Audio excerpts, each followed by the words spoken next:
Společnost Lana v loňském roce ukončila projekt z evropských fondů. Inštalácia novej technológie bola výrazným medzníkom v živote našej spoločnosti. Hoci na existujúce technológie dokážeme vyrobiť výrobky pre energetiku takisto kvalitne, nová technológia nás posúva ďalej v oblasti efektívnosti a hlavne energetickej náročnosti výroby.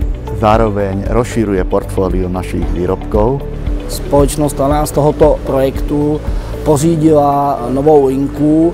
Jedná se o drotoťah z italské společnosti Alfa a zlaňovačku od italské společnosti Mario Friggerio.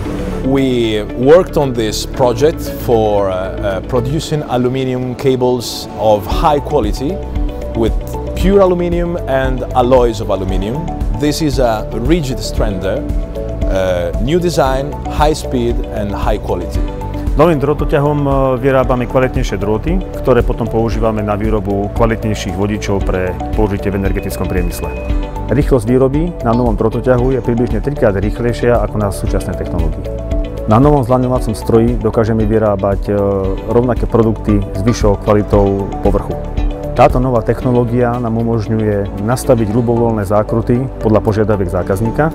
Klientom to prinesie zvýšenie spoľahlivosti, zvýšenie kvality výrobku, ale v prvom rade zníženie energetických strát a zvýšenie životnosti.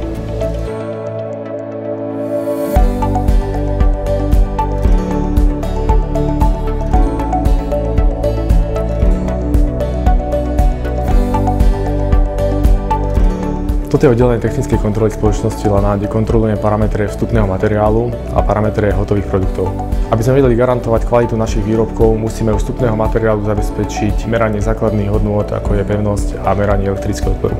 Napriek tomu, že máme certifikovaného dodávateľa, vykonávame opakované skúšky týchto hodnôt na našich meracích prístrojoch, aby sme sa uistili, že materiál spĺňa požiadavky európskych noriem.